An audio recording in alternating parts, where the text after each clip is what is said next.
Welcome back. It's your host, as always, One Year, checking in once again.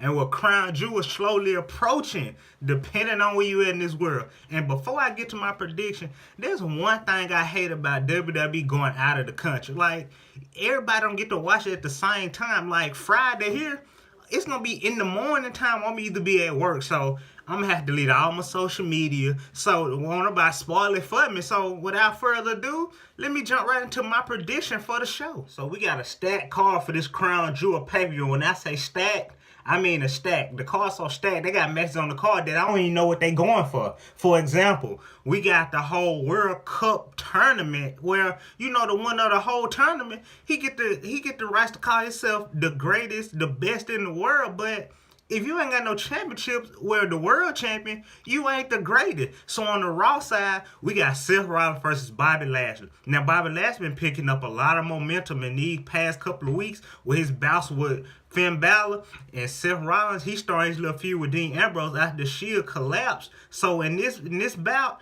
I gotta go with my guy Lashley. Why I say Lashley? Because I got a feeling that Dean Ambrose gonna attack Seth Rollins and cost him the match. Next up, we got Dolph Ziggler versus the Olympic gold medalist Kurt Angle. And this bout, I ain't really just seen them. They ain't never just got, one-on-one altercation. But, Dolph Ziggler got this amateur background. Like, he was the man back in college. Kurt Angle is the only Olympic gold medalist in WWE. So, Kurt Angle, he passed his prime, let's be honest. And Dolph Ziggler, he younger than Kurt Angle. So, he the younger version of Kurt Angle in the WWE for that mat wrestling. So, Dolph Ziggler don't really need this, so I'm going to give it to Kurt Angle, because, Kurt Angle, he trying to build him on up. Kicking it over to the SmackDown Live Blue brand. First up, we got Jeff Hardy versus The Miz. Now, in this bout, I love to see my boy Jeff Hardy win, but I got a strong feeling that it can go two ways.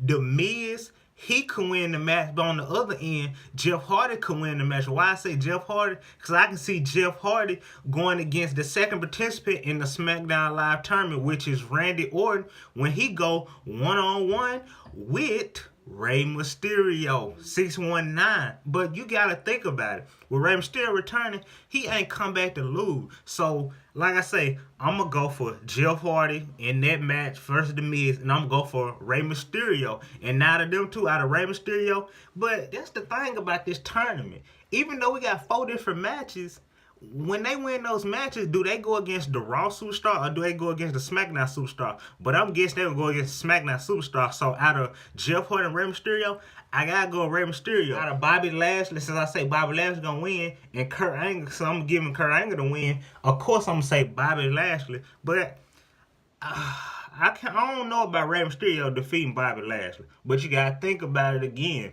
Rey Mysterio is the freshest person in this tournament to return, so Rey Mysterio gotta come out on top with the big W on his return to WWE. So overall, like I say, I'm gonna get this whole Crown Jewel World Cup tournament the winner. Rey Mysterio, 619. Next up, we got Cruiserweight 205 action. Now, we got the champion Buddy Murphy versus Cedric Alexander. Now, I ain't gonna lie to you, I don't watch 205 Live. All I know is that dude, Cedric Alexander, he had the belt ever since WrestleMania 34, and I witnessed him win this match. But like I say, I don't watch 205, so I really want to know what they got going over there. So we got to know that Buddy Murphy, more than likely, he going to retain his championship. I don't think Cedric Alexander going to get it back tomorrow. So, yeah, Buddy Murphy for the win. Next up, keeping it on the Blue brand SmackDown Live, we got tag team action. We got The Bar defending the SmackDown Live tag team champions against The New Day. Now, in this bout, it can go either way, really. The New Day, with both teams having 5 title reigns with the tag team champions in WWE apiece, you got to know with The Bar just winning the belt, they not finna off the rip lose the belt to The New Day. Now, I'm not saying it's like not gonna happen, that it's just in the book that The New Day finna lose, but more than likely, The Bar gonna hold on to the tag team champion just a little bit longer. But you better believe that after this Crown Jewel tag team championship match, this tag team rivalry right here is far from done. But like I say, I'm going for The Bar. Next up, we got the SmackDown Live WWE Champion AJ Styles, the man that built SmackDown Live from the ground up, if you let him tell it, going against the Samoan Submission Machine. I mean, that was his Impact Wrestling gimmick. I mean, Samoa Joe.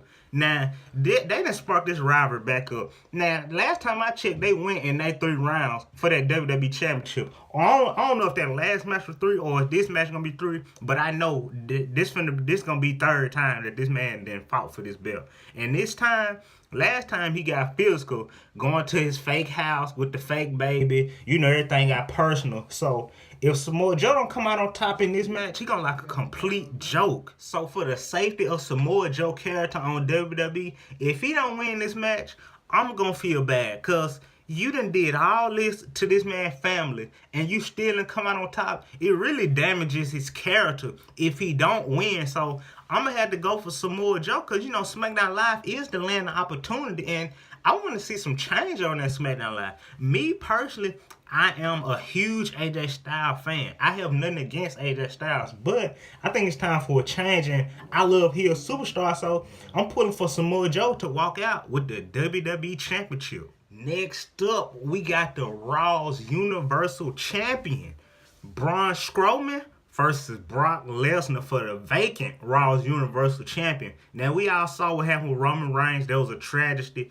I wish that Roman Reigns was well, you know, so he can defend his belt, so I can see him beat both of them and bring the belt right back to Monday Night where it rightfully belongs. But this match right here can go 2 ways. Now, I'm going to give this match 60-40, and I'm going to give Brock Lesnar the 40 in. I'm going to give Braun Strowman the 60 in. Why I say Brock Lesnar the 40 in? Because it's a strong chance that Brock Lesnar win. Brock Lesnar's not a pushover by no means. Like I said in one of my previous videos, when Roman Reigns vacated the Universal Champion, it'll be different if Roman Reigns was out with a little minor injury and, you know, he'll be back in like 6 months. But he's battling with leukemia, so Brock Lesnar could have held on to the belt. You know, Brock Lesnar good at, you know, getting the belt, you know, disappearing, not showing up to, you know, 4, 5, 6 months after the last time he defended his belt. But we got to look at the fact that Brock Lesnar, with Roman Reigns been out, I don't think Brock Lesnar's finna get this belt this go round. It make perfect booking sense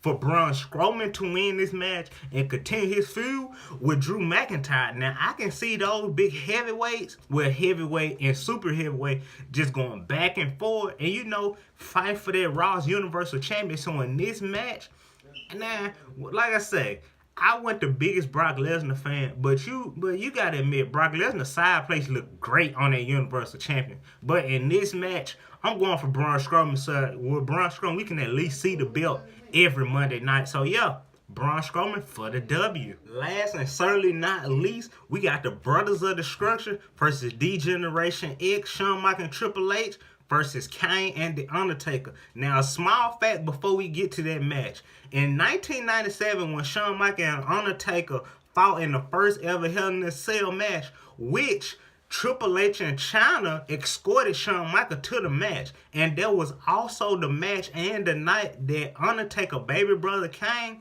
debuted and put him on his head, which caused him to match. So these 4 superstars was actually at the first ever Hell in a Cell match. But in this bout, 21 years later, we got D-Generation X versus the Brothers of Destruction, brother versus brother. Now, if you know me, you know I'm a huge Undertaker and Kane fan. Now, I ain't saying I don't like DX, but if I had to choose between the two, it's definitely Undertaker and Kane. You know, I wouldn't hesitate to make the decision. But you gotta consider the fact that Kane and Undertaker are old.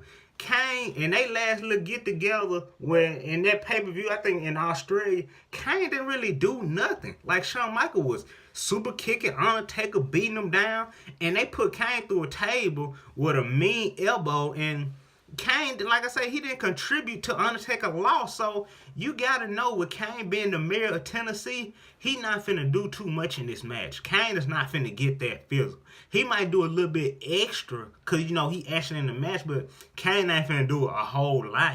Undertaker gonna pull most of the weight in this match. But in this match, I gotta go for my boys Kane and The Undertaker. It's just law that I go for them. And with that being the end of today's video, remember, if you enjoyed this content, which I know you did, remember, like, comment, subscribe, share, hit the bell notification.